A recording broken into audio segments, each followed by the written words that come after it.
Hello guys, welcome to science with edu Kartik. और आज हम स्टार्ट करने वाले हैं कैरेक्टरिस्टिक्स ऑफ साउंड का पार्ट 4, जो कि स्पीड और इसकी डिटेल्ड एक्सप्लेनेशन करेंगे। ठीक है, और कुछ क्वेश्चंस भी करेंगे। तो चलो, अब ये स्पीड क्या होती है? स्पीड से आपको क्या समझ आता है? डिस्टेंस डिवाइडेड बाय टाइम, है ना। अब ये सेम चीज हमारी साउंड के लिए एप्लीकेबल। तो स्पीड का क्या मतलब होता है? हर चीज में the distance covered per unit time. Okay, the distance travelled by sound wave per unit time. तो इसमें हम साउंड वेव के लिए रेफर कर रहे हैं, तो स्पेसिफिकली यहाँ पे साउंड और साउंड वेव यूज किया गया है, नहीं तो the distance travelled per unit time. ये वाला हमने इसलिए ऐड किया है क्योंकि हम पढ़ रहे हैं साउंड टॉपिक। तो इसमें अगर आपको कैरेक्टरिस्टिक्स ऑफ साउंड पढ़ रहे हो तो इसमें ये यूज करना जरूरी है। ठीक है, इट्स ऐसा यूनिट इज मीटर पर सेकंड। ओके, ये नेगेटिव मीटर पर सेकंड में समझना, ये तो डैश है, कोई बात नहीं, इसको हटा देते हैं। तो चलो, इसकी ऐसा यूनिट है मीटर पर सेकंड। ठीक है, जैसे यूजुअली होती है, इसको हम डिनोट करते हैं स्मॉल वी से। ये याद रखना। तो आप, मुझे पता है कि हो सकता है बहुत से लोग न्यू और वी में कंफ्यूज हो जाएंगे, क्योंकि न्यू होता है ऐसा और वी होता है ऐसा, लेकिन आप उनमें से नहीं होना। ठीक है, क्या याद रखना, आपको ये करना पड़ेगा, एकदम सही करना पड़ेगा, कंफ्यूज नहीं होना। ये से टेढ़ा मेढ़ा है ना जो, वो होता है न्यू, और जो सीधा एकदम 2 पॉइंट वो है हमारा वी। ठीक है, अब यहाँ पे factors which affect the speed of sound. तो देखो, हर चीज के कुछ फैक्टर्स होते हैं जो उसे किसी ना किसी तरीके से बदलने की कोशिश कर। जैसे आपके साथ भी हुआ होगा, आप कभी क्वेश्चन देने की मतलब हैंड रेज करते हो आंसर देने के लिए, कुछ बच्चे के अरे चुपचाप हाथ नीचे कर, तुझे कुछ नहीं आता, तू गलत ही आंसर देगा, क्लास को डिस्टर्ब मत कर, है ना। होते हैं ना बहुत से लोग, वो आपको मतलब ऐसे अफेक्ट करते हैं, आपको डिसमोटिवेट करते हैं, पर आपको नहीं होना है।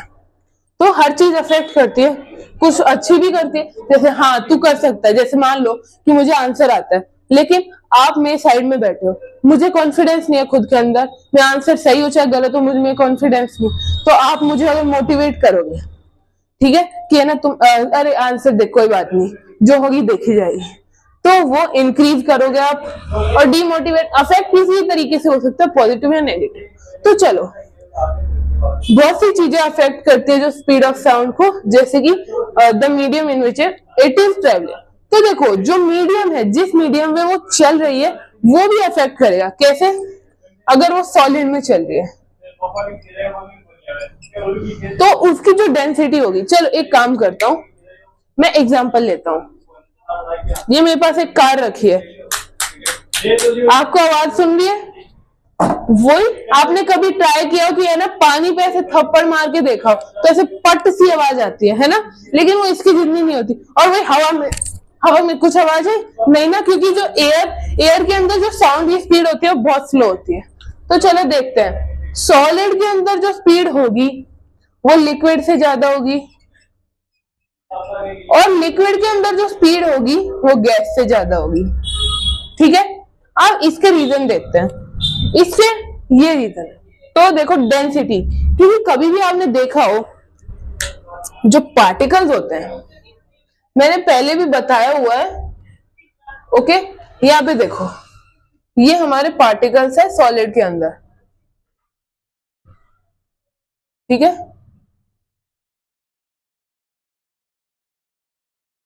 एक काम कर लो, ऐसे मान लो। ठीक है,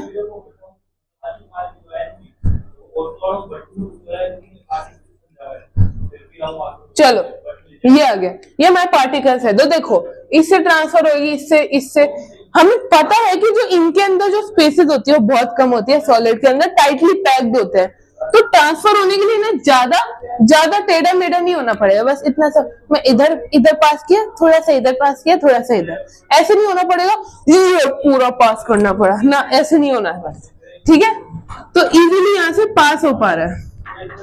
अब हम आते हैं लिक्विड के अंदर, देखते हैं। तो यहाँ पे हम लिक्विड में थोड़ा थोड़ा गैप हुआ, ये गैप आया। तो चलो, अब यहाँ पे ये जो गैप है, इनके अंदर थोड़ा ज्यादा है, तो इन्हें थोड़ा सा ज्यादा टिल्ट होना पड़ेगा। ठीक है, तो एक बार रुको, यस, एक बार फिर से कंटिन्यू करते हैं। तो इन्हें इतना ज्यादा डिस्प्लेस नहीं होना पड़ेगा, ठीक है। अब यहाँ पे इन्हें जितना डिस्प्लेसमेंट होना पड़ेगा, यानी इन्हें होना तो पड़ेगा पर सॉलिड से ज्यादा होना पड़ेगा। ओके, अब हम गैस पे आते हैं।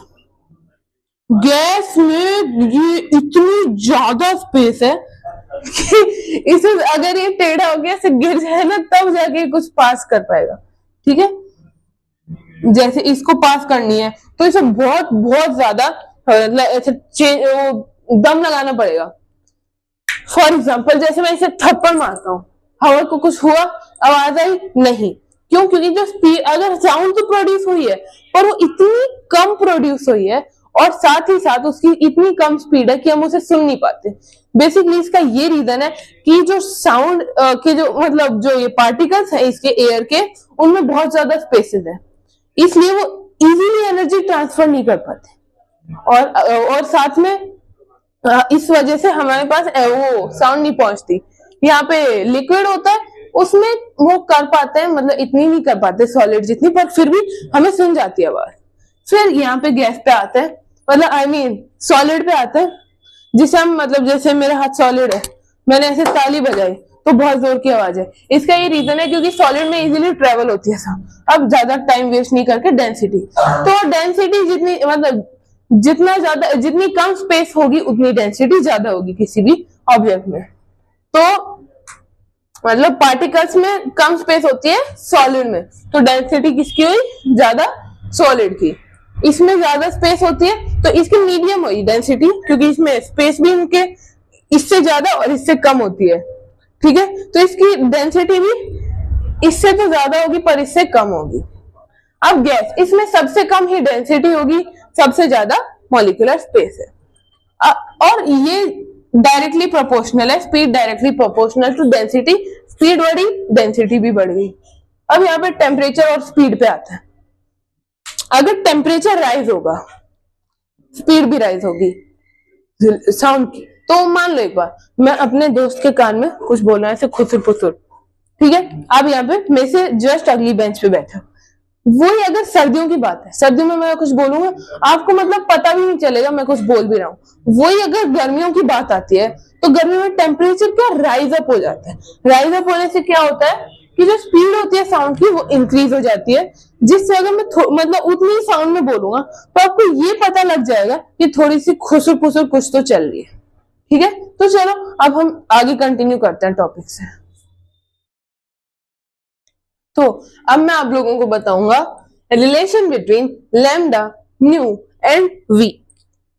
तो देखो, रिलेशन से पहले आप लोग कमेंट में जरूर बताओ कि क्या आप लोगों ने कभी नोटिस किया है, जैसे ये हमारा स्काई है, इससे ऐसे लाइटनिंग नीचे गिरी, ठीक है, फिर 2 या मतलब 5 से 6 सेकेंड बाद आपको साउंड सुनाई देती है। ऐसा क्यों? क्या ना, पहले आपको ऐसे लाइटनिंग कड़कती दिखी ऐसे ऐसे और नीचे गिर गई, और फिर थोड़ी देर बाद आपको साउंड सुनाई देते बूम, फिर आप सोचते हो अरे दूसरी बार क्या सुनाई दिया, है ना। हुआ है कि कभी? कमेंट में जरूर बताओ। तो देखो इसका क्या रीजन होता है। तो जो साउंड की स्पीड है, साउंड नहीं, पहले लाइट का देखते हैं। लाइट की जो स्पीड है वो होती है 3 × 10⁸ मीटर पर सेकेंड। अब बताओ इतनी ज्यादा स्पीड साउंड है ना, वो कहते हैं मैं इतना धीरे नहीं आ रहा, मतलब मैं इतना तेज नहीं आ सकता, मैं इतनी कैपेसिटी नहीं है, मैं थक चुका हूं, मैं चलूंगा एकदम धीरे धीरे। ये कभी चलता है 300, कभी 320, मान लिया कि 320 मीटर पर सेकेंड से चल रहा है साउंड, एकदम लेट लाती है, बहुत धीरे चलता है, ठीक है। चलो इसको मिटाते हैं ये मिटा है, ठीक है। अब इस रिलेशन को पढ़ने के लिए सबसे पहले आपको याद हो तो स्पीड के स्टार्टिंग में या फिर वीडियो के स्टार्टिंग में मैंने आपको ये बताया था कि speed equals to distance upon time, बताया था ना। स्पीड को हम किससे डिनोट करते हैं? बस वैल्यू पुट कर, v इक्वल्स टू डिस्टेंस किसे कहते हैं? वेवलेंथ को, यानी लैम्डा डिवाइडेड बाय टाइम जो है, नहीं डिवाइडेड बाय टाइम। अब देखो वी नो दैट, हमें पता है कि जो फ्रीक्वेंसी होती है यानी nu equal to 1 upon time period. ठीक है, 1 upon time period equal to nu. तो हम इसको ऐसे लिख सकते हैं v equal to lambda into 1 upon time period. अब अभी मैंने बताया कि जो टाइम पीरियड है वो हम कहते हैं न्यू को, न्यू होती है फ्रीक्वेंसी। तो हम कह सकते हैं speed equals to wavelength into frequency. ठीक है, ये आ गया हमारा relation v equal to lambda nu. Okay, सीधी सी बात। चलो अब अपने क्वेश्चन से कंटिन्यू करते हैं। चलो अब एक क्वेश्चन को देखते हैं। इसके अंदर ये गिवन है कि एक साउंड वेव है जिसकी फ्रीक्वेंसी है 5 किलोहर्ट्ज और उसकी वेवलेंथ है 0.25 मीटर। चलो एक बार मार्क कर लेते हैं। अब इसमें हमें ये फाइंड आउट करना है कि उसकी स्पीड क्या होगी। अब हमें पता है कि speed equals to lambda nu. Okay, अब लेमडा की वैल्यू क्या है 5 किलोहर्ट्ज यानी 5000 हर्ट्ज मल्टीप्लाइड बाय न्यू कितना है, आई मीन लेमडा, ये लेमडा नहीं है, लेमडा तो ये है 0.25 इनटू 5 किलोहर्ट्ज यानी 5000, ये अपॉन 100, ये 0 से 0 कैंसिल हो गया, 25 5 125, आगे 0 लगा दो, मीटर पर सेकेंड। ये आ गई हमारी स्पीड ऑफ साउंड। चलो एक और क्वेश्चन करते हैं। अब इस क्वेश्चन में हमें ये गिवन है कि एक साउंड वेव है जिसकी फ्रीक्वेंसी 2 किलोहर्ट्ज है। तो हम लिख देते हैं new equals to 2kz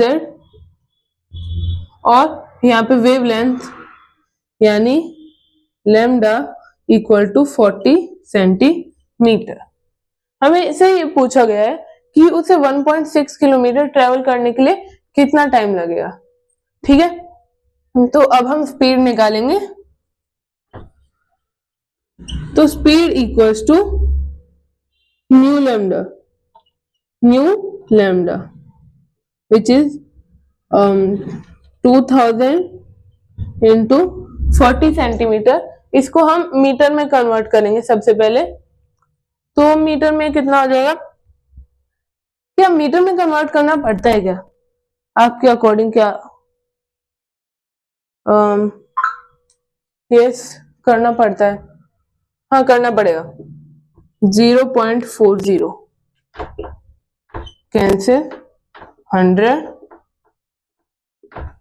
2 4 800 metre पर सेकेंड आ गया। ठीक है, अब यहाँ पे हम क्या फाइंड आउट करेंगे, सबसे पहले अब हम फाइंड आउट करेंगे 1.6 किलोमीटर। तो टाइम, हम इससे टाइम पूछा गया है ना, कितना टाइम लगेगा उसे ट्रेवल करने। तो time equals to distance upon speed. Distance कितना है हमारा 1.6 किलोमीटर, तो इसे मीटर में करेंगे तो हो जाएगा 1600 और ये कितना स्पीड कितनी 800 मीटर पर सेकेंड। यहां था मीटर से मीटर कैंसिल, तो सेकंड बच गया 8 2 टाइम्स, तो 2 सेकेंड्स। अगर समझ नहीं आ रहा वैसे तो 2 सेकेंड्स हमारा आंसर हो गया। ये क्वेश्चन और क्वेश्चन से अलग था, ऐसे क्वेश्चन एग्जाम में पूछे जाते हैं। ये चैप्टर और चैप्टर से तो, फिजिक्स के और चैप्टर से तो बहुत इजी है, मैं भी मानता हूँ ये चीज। तो चलो अब मिलते हैं नेक्स्ट वीडियो में, तब तक के लिए बाय बाय।